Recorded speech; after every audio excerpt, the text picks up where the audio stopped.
Bem-vindos, muito obrigado aí a todos. Vamos aqui começar mais um não, né? É o primeiro. O primeiro? É o primeiro. Poxa.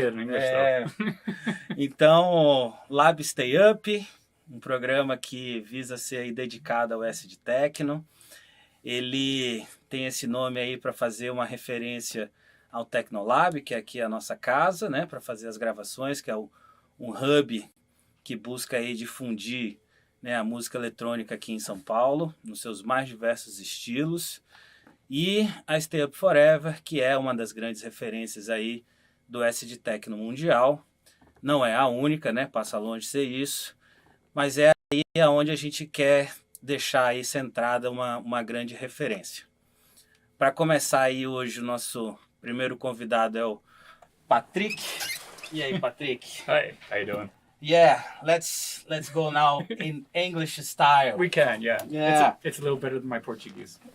So I would like to start, Patrick, reading something that I found when I searched for some info about you. Go ahead.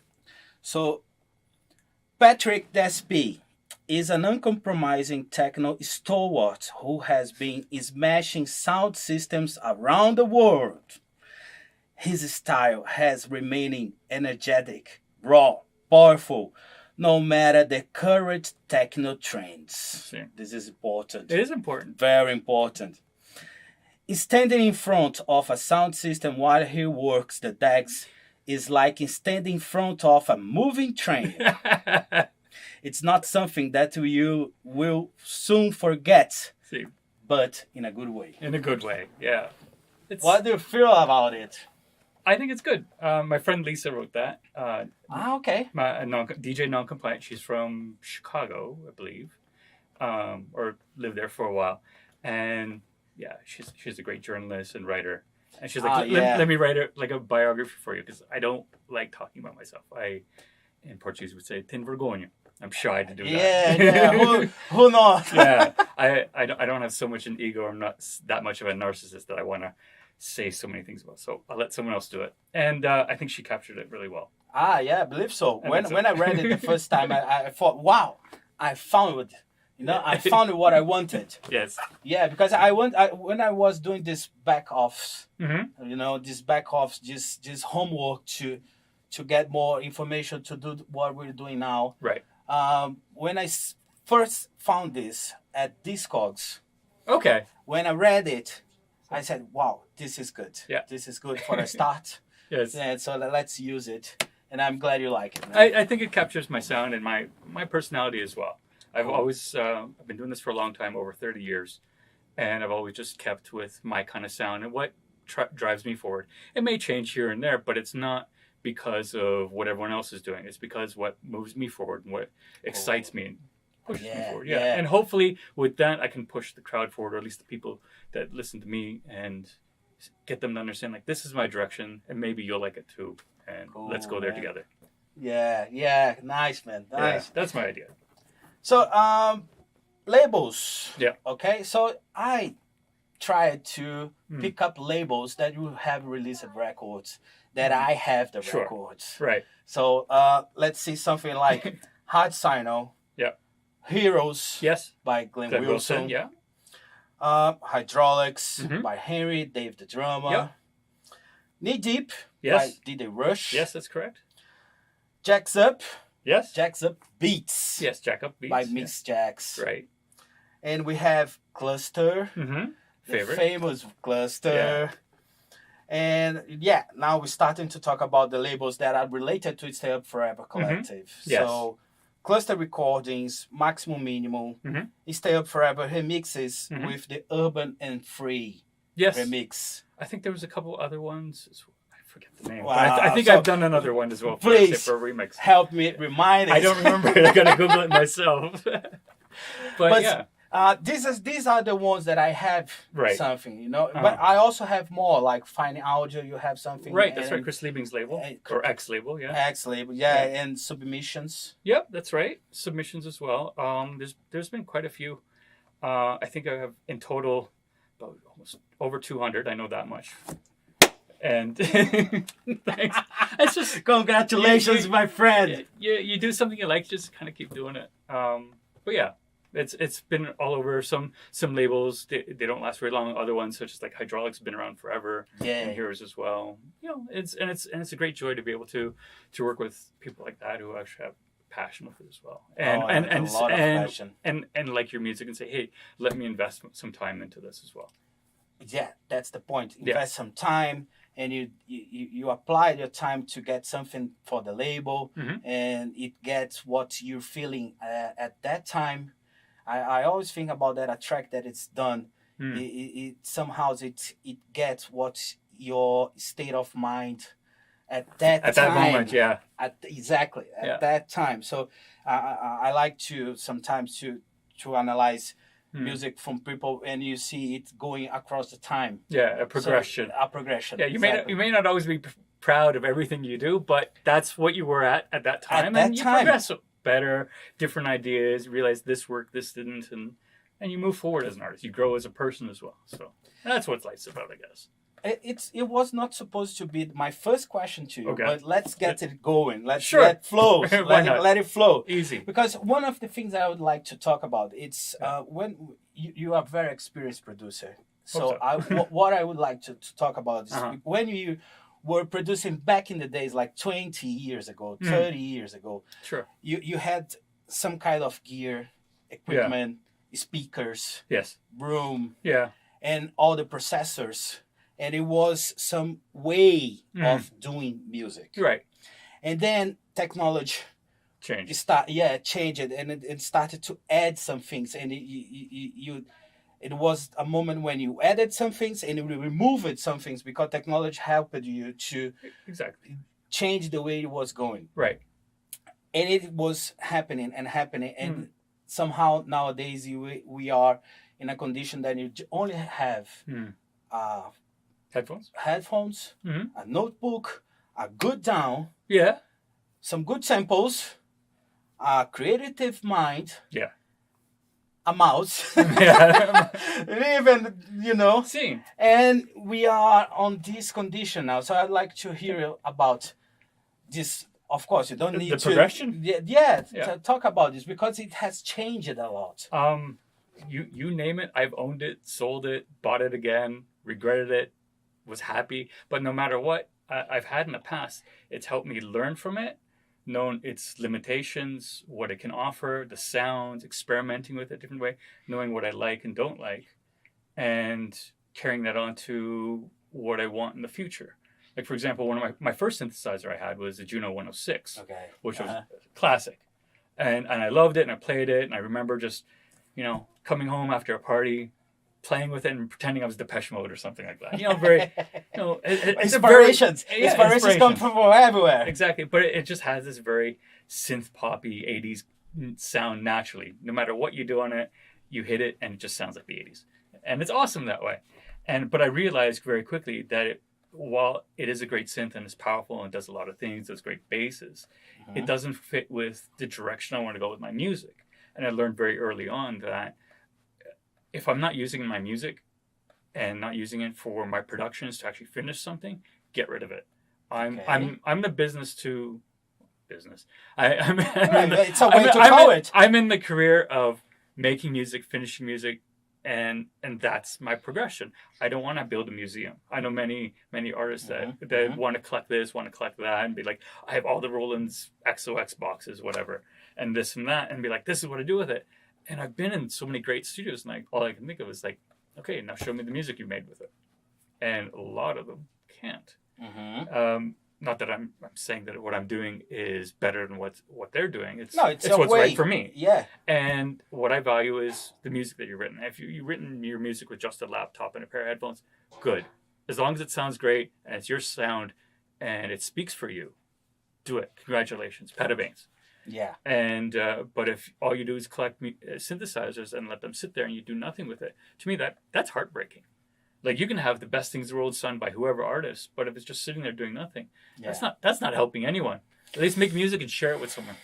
Yeah. Yeah. Yeah. So, to your questions, my process and stuff is everything I've had. I've learned something from it, learned its ins and outs, and apply that to the next thing that I would have from it, whether it's a sampler or if I went back to a computer or bought samplers again or groove boxes or whatever else. Okay. I've taken what I had in the past and inspired me what I will have in the future. And I think I've done that with not just gear, but with what I've written in music as well. And that's kind of my philosophy. Yeah. I can see it. Yeah. And one thing that you mentioned that got my attention, I would like to remind to that, and let's talk a little bit about that, because when in the past there was limits. Yeah. So if you had a desk and you only had 8 channels, so you had to do the track with 8 channels. And nowadays, I'd like to add that. Oh yeah. And another one, and another one. And nowadays, we sometimes are having a track with a song with so many 30, tracks. 40 channels. Yeah. And so I sometimes I pick myself thinking about, man, in the past, they did it with only 4 channels, 6 channels, 8. A big studio would have 20, 40. And so sometimes I challenge myself to, no, keep it simple. Yes. Just go, I need this, you need that. Yeah. And so I would like to ask you, for example, if you're doing in that time, what was important to have in a desk? So I would like to fit this element here, this element there. Basically, the limitations you had is what made you creative with what you were doing. Like the original Kai samplers, it was like a few seconds long. Of course, you could do stereo samples, but if you did mono samples, you double how many samples you could have. And because 2 channels left and right, but instead have mono. There you go. You just doubled your memory. You can have more things going on. With me, I distinctly remembered with what you were asking is I had an old 486 desktop computer, piece of shit, really old, and I wrote my maximum minimum track on it. Loop jerk. It was Sludge 471, I think they named it. They named it after colors back then, and I remember I couldn't record the whole song all the way through because my computer would crash trying to record it. Okay. So that track is actually 2 audio tracks spliced together in the middle because I would record it until it crashed. Then I would start the track again or just before it crashed again, and record the second half. And then I think it was Cool Edit or SoundForge, I spliced the 2 parts together. SoundForge, and then sent it off to Chris, and Got it. Yeah. So with those limitations, you became creative with how you were doing it. I realized that I couldn't record this track the way I wanted it all the way through, so I recorded it in sections and then spliced it together. Okay. Yeah. Okay. Yeah. Oh, cool, man. That's one. I believe it is important to share this kind of experience and information because nowadays I'm used to see people complaining in forums and everything else that the computer is crashing because it have so many plugins going on at the right time, So, and just remember that in the past they were doing the music. It's not the same music, of course, but they were doing the music in that very simple way, and it was banging. It was banging. Like I said, we had our limitations, but we used those limitations in creative ways to actually make the music sound very unique at that time. We basically pushed everything to the limit till it crashed or almost crashed or even beyond crashing to make the sound that we had in our heads. Brilliant, man. This was not supposed to go in like that, but I'm liking it a lot. I'm loving it. Good. So let's get back what was planned. Sure. So I'd like to hear about when you first got involved with electronic music. And then after that, how you got involved with StayUP Forever Collective. Wow. Okay. Getting into electronic music. Wow, it's a long story. I know it's not easy to answer that, but I read that you started going in Canada in 96. Earlier. So it was in the 90s. That would be in the raves. I was getting into raves in the early 90s, early to mid 90s. But I kind of got into electronic music way before then. Okay. I'd say in the late 80s, there was a lot of, at the time known as mashups or mega mixes. And with bands like Adrian Sherwood, On You Sound, Razormaid Brothers, and Bogus Brothers, and all these bootleg tapes and remixes that you would find from like some guy selling a tape out of a car and things like that. And so I would hear these mega mixes of like bands you would know, such as Depeche Mode. Okay. And then the middle of that track would be Snaps I Got the Power. I'm like, how'd they do this? And other bands would do all these things known as tape edits, such as the KLF. They'd be doing a lot of sample editing and things like that, and Bomb the Bass. Okay, Bomb the Bass, I know. Mars. Just all those bands at the time, basically taking very common sounds, spicing them together. And for me, that sparked my creativity and wanting to know, how did they do that? Mm-hmm. And from that, it was like, how's this happening? And then the birth of like hip house and then house. And a lot of sampling was going on. It was being played more and more on the radio. And I got into DJing from friends and trying to pursue this idea of like, how did they do this? Was it DJing? Was it production? So I've always flip-flopped between one or the other. Flip-flop. I will tell you something, because I have a nickname called DJ Flip-Flops. Nice. And Henry gave me this. Because the Chanel. Yeah! I almost call it myself DJ Flip-Flops, not Thiago Santos anymore. Nice. I like that. So I always flip-flop between DJing or production, trying to figure it out. And this is before the internet. And I came from a town just outside of Toronto, a place called Oshawa. It's a very industrial kind of town. The GM plant was there. It's kind of sort of like the Detroit of Canada, not as industrious. We had the GM plant there where they made the Luminas. And so you would try to seek out fellow similar-minded people, other DJs and things like that. They may not be into that style of music, but you would like share your ideas, like, hey, how do you do this? How do you do that? And you'd read liner notes and share ideas, and you'd have this electricity of wanting to share ideas, even though they had nothing to do with what you were into. But you would take what they would give you and maybe incorporate into what you're doing, and you'd learn from that. Kind of like how now you would go on a forum or in the YouTube comments and try to figure out how it is. But back then you would actually have to talk to people.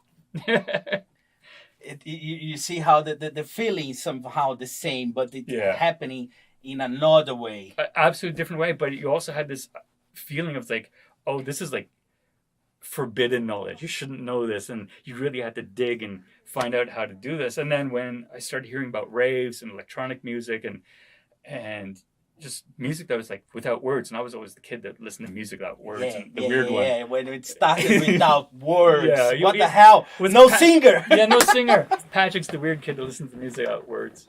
And so I found out about raves and started going to them and be like, hey, this is really cool.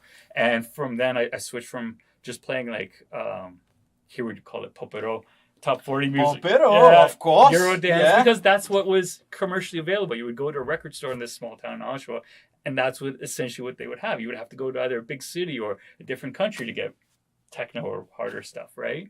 And then when I was going to these raves and realized, hey, this is really cool stuff, and there's drum and bass, or at the time jungle, not drum and bass yet. Jungle. Yeah.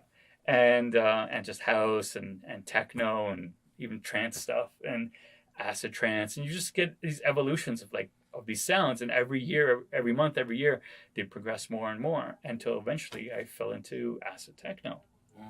Yeah, but at the time, that's the connection. Yeah, let's get into that. So I started DJing more and more, and ran into Ryan, who was running Destiny Fridays, a weekly club in Toronto, and he would also host the WEMF events as well, which is the 3-day rave events. And I was organizing and DJing in the back room, more chill out music and headspace kind of music back then. Very acidy, but still very chill at the time, because I liked the idea of manipulating sounds. There's a producer element in me. Mm-hmm. Manipulating sounds and making them and soundscaping them and weaving them in and out. And that appealed to me at the time. And in the main room, Ryan was booking John the Dentist and Chris Liberator and then Henry and those guys. And that kind of piqued my interest. Like, hey, this is kind of cool too.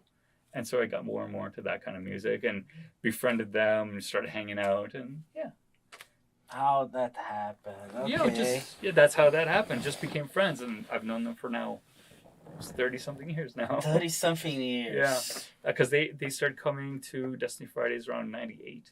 So 25. In Canada. Yeah. Okay, man. Toronto, Canada. Yeah. So 30. Almost 30 years. Almost about 30 years. Yeah. 30 years ago, I was listening to Popero. Yeah. As a techno got inside my life man, I am 40 now. I was 19, Yeah. 18, 19, something like that. Yeah. Okay, man. Time So, flies. so another subject that I would like to ask you about Mm-hmm. is my personal point of view of acid techno. One thing that really gets me is the music itself. It's concerned about spreading messages. Yeah. You know, you know that well. So it can be political messages. It Mm. can be environmental messages. It can be um, anti-establishment, anti-system. A do-it-yourself attitude. Do yourself. You know, so just um, it's a style that is concerned about spreading something, in not only the music itself. So it can be happiness. Sometimes it can be some angry, some rebels. Yeah. And it always got me since the first time I said, they use vocals. They use vocals. They use vocals, and their vocals are saying this, and I Yeah. agree with that. I Yeah. believe that's right. You know, so I would like to hear about this because acid techno somehow it spread around the world. Yeah. And it kept Mhm. this essence. You're right. So it's when you listen to tracks 30 years ago, it had this feeling. Right. And if you listen to a track that was released this week, Yeah. it will have this. It's true. You know? I think it relates back to how I was saying how I was trying to discover this kind of music, and I would reach out and be like, "Hey, how'd you find this? And how'd you do this?" And just basically build this type of connection. But it still felt like it was like secret information, underground information. Like only we. It was this very small, special group, and it was special to us. Okay. And they kind of kept that kind of vibe. It's kind of a punk do-it-yourself. Everyone else that's like into mainstream society who sold themselves out to corporate America or whatever. Don't country say that. Yes. Don't say that. Yes. If you want to record it, Yes. don't say that. Exactly. And then they're like, no, we're gonna say it, we're gonna do our own thing, and we're gonna rebel against it, and we're gonna be ourselves and be unique, and that's us, and you can join us, and you're invited to. And I think that was the key point. It's like, this is a cool club, we have our own special ideas, but you're welcome to it as well. And it doesn't matter what you wear, what you look like, where you're from, anything. You're here, and that's all that matters. Oh, yeah. So let's continue it together. Yeah. And that's a really cool vibe. Yeah. That's special, actually. I believe this is very special. Another thing that I would like to ask you about is about your job. Right. You work with so many friends of mine would like to work with. You know, we know so many people that would love to work with music professional. Right.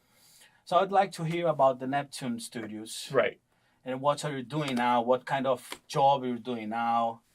I've always had a version of Neptune Studios, that's why it's plural, with me everywhere I went. Even when I moved it down here to Brazil for a while. And now it's back in Germany. And now it's in Germany, not back in Germany. And currently I'm doing a lot of mastering for a lot of labels. I'm helping cut lacquers as well. Oh, okay. So that's a new process I'm doing with my friend Tim Xavier.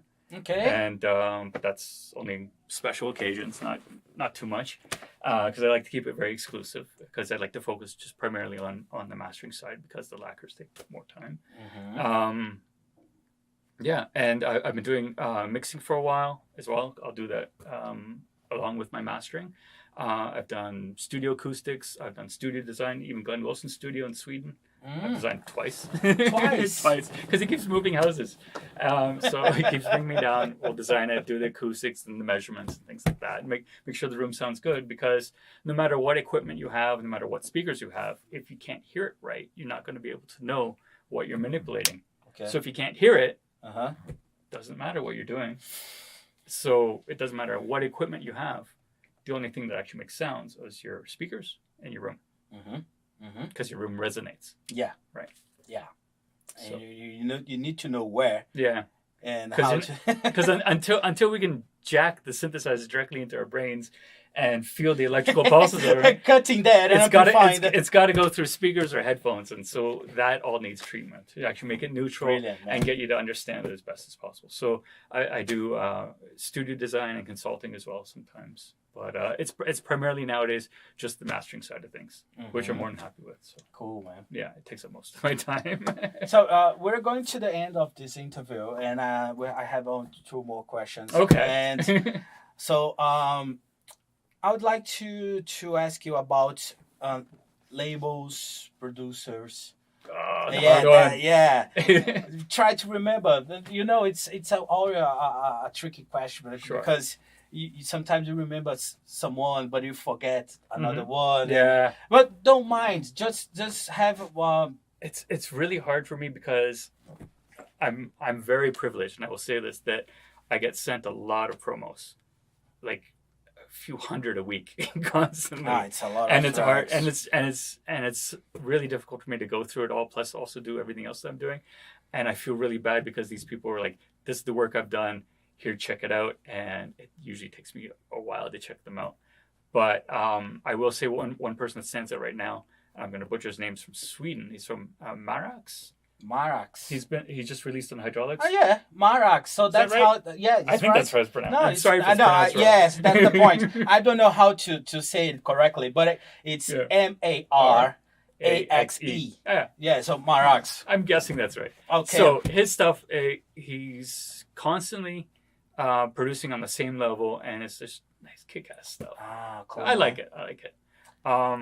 That's the standout one for me, I guess, just because I've been going through a lot of his music this week. So nice one, man. Other ones, it's really hard for me to say. I'm sorry. I would mention one. Go for it. That I've Marcio M, a good friend of mine, that he does the label with me, and I say Chochi. Okay. Our label, Southside Warriors. Okay. And he sent me. I guess it's a duo, and their name is Blame the Mono. Blame them. Okay, yeah, I know them. You know them. Yes. And he sent these like 4 or 5 tracks, and I said, "They're Brazilian." Well, no, I know it's not Brazilian. No. I guess it's a French and a British. Yes, guy. that's right. I know I have them on as friends on Instagram or Facebook or one or the other. But yeah, I've heard some of their stuff, and it's very well produced. Yeah, it's very well produced. Yes. And one thing that got my attention on that is when we are used to tracks that tell a story. Yeah, I like those ones best. Build-ups. Yes. And those guys, their tracks, it does not tell you a story. It seems like to tell you small little gossips. You know, it's kind of DJ tools. Like, I'm not sure if I'm expressing myself well, but it feels like that. Yeah, you know, sure. it's a hyperactive track, so it's the bars are always changing, and you don't have an element that's going up and down, it's going up to create a climax, something like that. So it's always changing, and I liked it. I liked it because it gives you an extra energy in the mix. You're always looking for something. You don't have to wait that moment. Yeah, I get it. So they're good DJ tools. I call those kind of tracks DJ tools. DJ tools, okay. Yeah, because it helps you build the momentum. You can layer them with other things as well to help you tell the story, right? Yeah. So that while you're mixing, you'd be like, this tool and this tool put together, take this in and out, and you can play with them, and use that to get the crowd up, down, left, right, whatever else. It's meant to do that because it's always changing. So it's get you up and down and to the left, to the right. Yeah. Got you scared. So last question. Sure. So the last question is a friend of us. Okay. And we will call him Mr. C. Mr. C. Mr. Like C. the shaman. Yeah, like the chairman. And Mr. C, when I was talking to him, today in the morning, and he said, well, he has a long story with DJing, and we know that DJs sometimes had this, in Portuguese, we say perrengue, but it seems to be a bad situation, a no good gig. Oh, Something bad like that. gigs. Okay, sure. Yeah, I don't mean bad gigs. I don't want to bring you bad memories. It's Okay. not like that. Okay. But it's Difficult times. difficult times, you Okay. know. So it's difficult times. For example, Chris Liberator told us was that he went to Russia, and Okay. he had to play to some people that was not a very good memory of all the gigs that he did. So I'd like to please think about one and tell us. It could be in Brazil. It could be in Brazil. It could very much be in Brazil. Wow. I've been in a lot of events where they've been cut short by the police because they're more underground events. Yeah. Few of those have been in Brazil where not the military, but the SWAT actually came in the full riot suits. Okay, so it got tense. Oh yeah, they made all the partiers go up against the wall, and there was like machine guns everywhere, and yeah. And if it wasn't for the promoter actually getting one of the cops being like, "Hey, this one is the gringo, he's the DJ, he's fine, he doesn't have anything," he let him go. Okay. So, but that's more of a political thing, I'd say, and because it's more like with the local, with the police and the underground scene. It's bad. There have been worse ones, I guess. I don't know. But that's a good one. But what I meant that you don't have to remind. Yeah, I bad remember a lot of that. bad But sometimes it's a funny story. I have a good one. I have a good one. So I was playing a New Year's party in Bogota a few years back. And similar thing happened, and for some reason at that time the mayor didn't want parties going on for New Year's, so the mayor of Bogota shut down all the parties, the whole city, not just ours but everyone. And they were so pissed off, all the people that went to the party, and they ran to the cash booth saying, "I want my money back," because the party had only been like an hour or two long before it got shut down. And so obviously everyone was bad. It destroyed the New Year's. Yeah. And the good memory I have from that is a few years later, things changed so much in Bogota that there was an actual event in the city center thrown by the mayor of Bogota. Oh. And I played at it.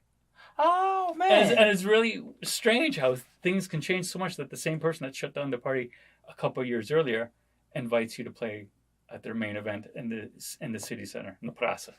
Yeah. Yeah. It's very strange. How many years between it? I think like only 2 or 3 years difference. 2 or 3 Yeah, years. I have to Google it. Sorry. Anyway, it's Sonico knows. Sonico. It's okay. Because he threw the New Year's party and he helped organize the main one. Ah, cool, well. man. Yeah, nice. So he definitely knows. So Thank that's you, Sonico. it. Yeah. So that's it. That's it. Thank you. Muito obrigado. Very much. Thank you. It's a pleasure. Muito prazer. E é isso aí. Obrigado a vocês.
Not